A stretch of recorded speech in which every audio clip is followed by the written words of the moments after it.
tardes, querido profesor y estudiantes de la Universidad Militar Nueva Granada. Aquí vamos a hacer un video sobre el libro Teoría Constitucional e Instituciones Políticas, centralizados en el capítulo El Derecho. Este video va dirigido para la Facultad de Relaciones Internacionales y Estudios Políticos, para la clase de Teoría del Estado. Este video lo hicimos Alejandra Macha Roa y Esteban Mauricio Rivera Sote.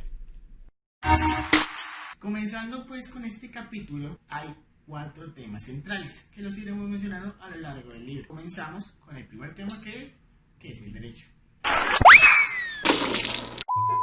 El autor expresa unas ideas muy vagas sobre qué es el derecho, porque es muy difícil definir esa rama, porque varios autores han hecho hasta libros para saber qué es el derecho. Pero al final del tema, el autor cita al profesor Lev Ullmann para complementar su idea. ¿Qué dice este profesor? Dice, ¿qué es el derecho? Que es el que organiza las cosas a las que pertenecen, o sea, organiza la ley para los individuos.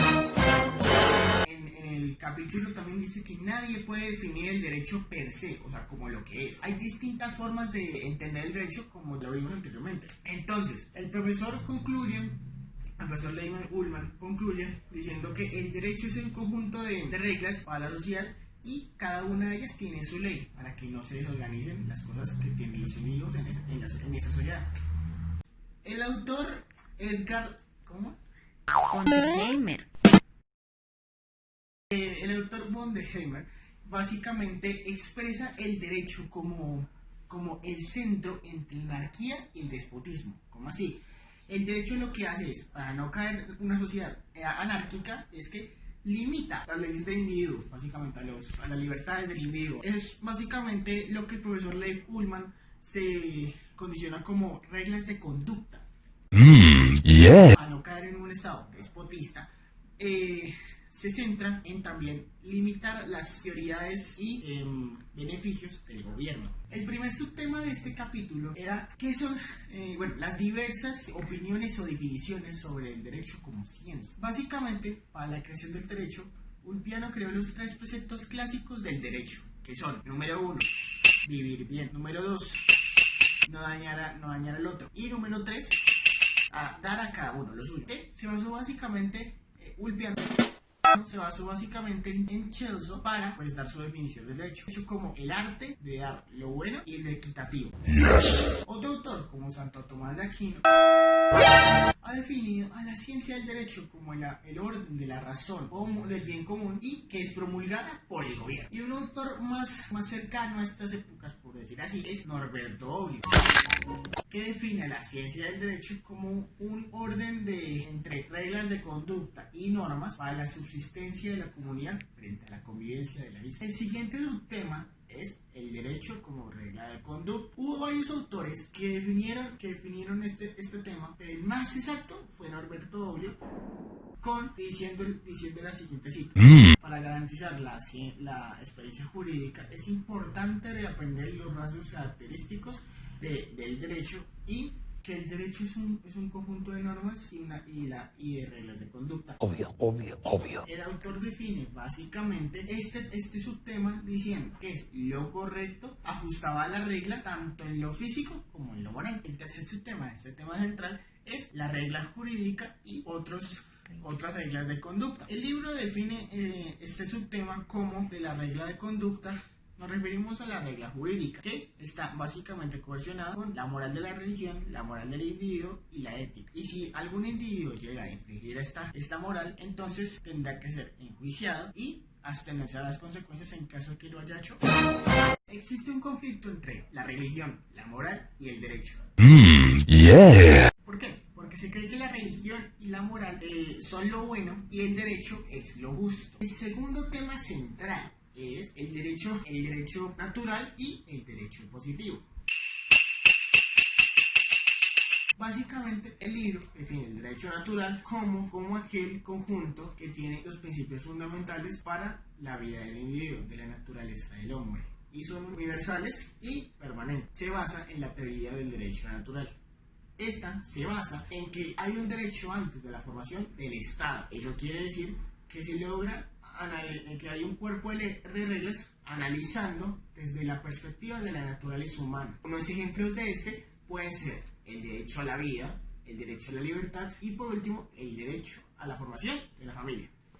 En la Edad Media, algunos autores como Santo Tomás de Aquino, San Isidoro de Sevilla y San Agustín defendían el derecho natural y consideraban que el derecho natural es esencial para la formación de la sociedad.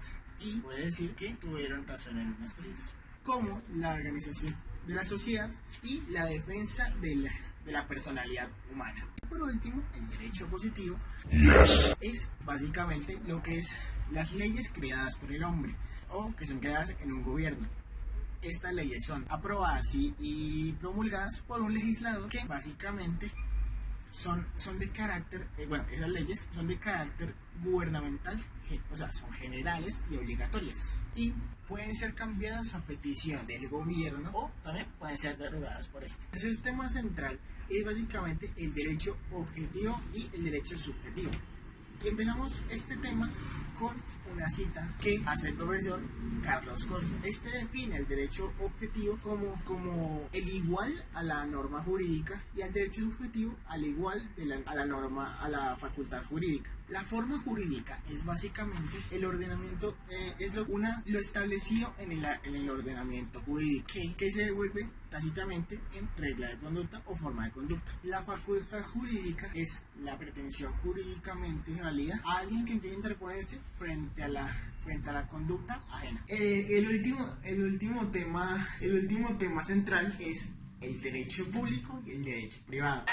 Varios autores se han dado la tarea de investigar este tema, pero el que mejor ha hecho el trabajo es Jorge Cifra Heras, que define estos dos derechos como dos especies de un mismo género y que son perfectamente compatibles y son importantes para la variedad de componentes de la norma jurídica. El derecho público es básicamente el interés colectivo, o sea, todo lo que sea interés colectivo, y el derecho privado es, por el contrario, el interés de un individuo o de interés propio, se podría decir. Los preceptos del derecho pueden presentar relaciones tales como la coordinación o la subordinación. La coordinación es básicamente cuando todos los individuos se encuentran en el plano de igualdad jurídicamente hablando, y la subordinación es cuando se abren a veces las relaciones jurídicamente hablando. También aplica esto cuando las personas no están en igualdad jurídicamente. El siguiente subtema es la manera de distinguir los criterios del derecho público y el derecho privado. Existen tres criterios principales, que son el criterio orgánico, el formal y el material. El criterio orgánico se define básicamente por la estructura de organización del Estado, entre gobernados y gobernantes. En el derecho público intervienen los gobernantes y en el derecho privado solo intervienen los gobernados, o sea, no intervienen los gobernantes. El criterio material es solamente lo que es la naturaleza de la regla del derecho. Y por último, el criterio formal es aquel otro procedimiento para la creación de las reglas del derecho. En el derecho público, este se impone o por la fuerza o por la coacción de la ley, del acto unilateral. Y en el derecho privado es por el principio de autonomía. ¿Qué dice este principio? Que nadie puede imponer una obligación sin el consentimiento de la otra persona. El segundo subtema es básicamente las principales ramas del derecho público. ¿Estas cuáles son? El derecho público externo y el derecho público interno. La primera, que es el derecho público interno, tiene el derecho constitucional, el derecho administrativo, financiero, penal, entre otros.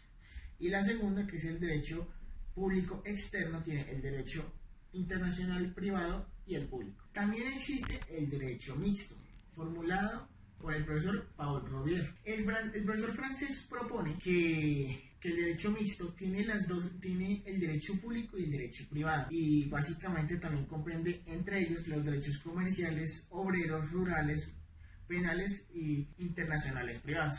El derecho público interno existe un derecho muy importante como lo es el derecho constitucional. Ese derecho lo que busca es mirar y estudiar el funcionamiento y la organización del Estado para que pues busca si las estructuras jurídicas y los órganos del Poder Judicial del Estado están funcionando correctamente. El penúltimo subtema es básicamente el derecho constitucional y el derecho administrativo. Este último, el derecho administrativo, no puede vivir sin el derecho constitucional porque este le permite funcionar, aplicar bien su funcionamiento. Y en términos generales, el derecho administrativo es de por sí aquel que regula la estructura y funcionamiento de la administración del Estado. La conexión entre el derecho constitucional y el derecho administrativo es gracias a la estructuración del Estado y los órganos fundamentales que lo componen. Estos cumplen distintas funciones que ya sean muchas o pocas son importantes para esos dos derechos. El derecho administrativo presenta como una especie de unión con el derecho constitucional porque este representa una, por decir así, columna vertebral en la que si no existe el derecho constitucional, este tampoco podrá existir o no funcionaría muy bien. Pero, eso sí, el derecho constitucional es superior al derecho administrativo porque se trabaja con, vale la redundancia, con la constitución del país en sí. Y ya sabemos que la constitución es omnipresente. Y el último tema es el derecho constitucional y el derecho internacional público. Pero primero hay que definir cuál es el principal objetivo del derecho constitucional. El objetivo de este es la investigación jurídico-política de la sociedad en forma de Estado. Y el objetivo principal del derecho internacional público es básicamente determinar y organizar y estudiar las relaciones entre los estados. Para entender el derecho internacional público se debe entender el derecho constitucional. ¿Por qué? Porque básicamente el derecho internacional público se basa sus principios y normas en el derecho constitucional. Ha habido diferentes debates para determinar dónde se ubica al derecho internacional en el ámbito jurídico. De estos debates surgieron dos teorías muy importantes, la dualista y la monista. La teoría dualista se basa básicamente que el derecho internacional y el derecho interno son derechos principalmente independientes y separados. Y la teoría monista se basa, el derecho monista habla de los dos órdenes jurídicos, y que es uno de ellos, que es el derecho público interno, es subordinado por el derecho internacional. Hay quienes dicen que el derecho internacional no es considerado un derecho estructurado per se, porque pues está en formación, porque piensa que no se puede privar. Ya para concluir, hay un internacionalista que critica las dos teorías. Este internacionalista se llama Alfred Brass. Critica primero a la teoría dualista, diciendo que no se puede dudar la base de un tratado internacional, ya que esto es como lo que sostiene el derecho internacional. Eso es básicamente lo que lo subsiste. Y critica la teoría monista al derecho internacional, y pues toda norma estatal se vuelve nula y tampoco resulta muy sostenible, ya que carece de fuerza. Muchas gracias por ver este video. Ojalá les haya gustado.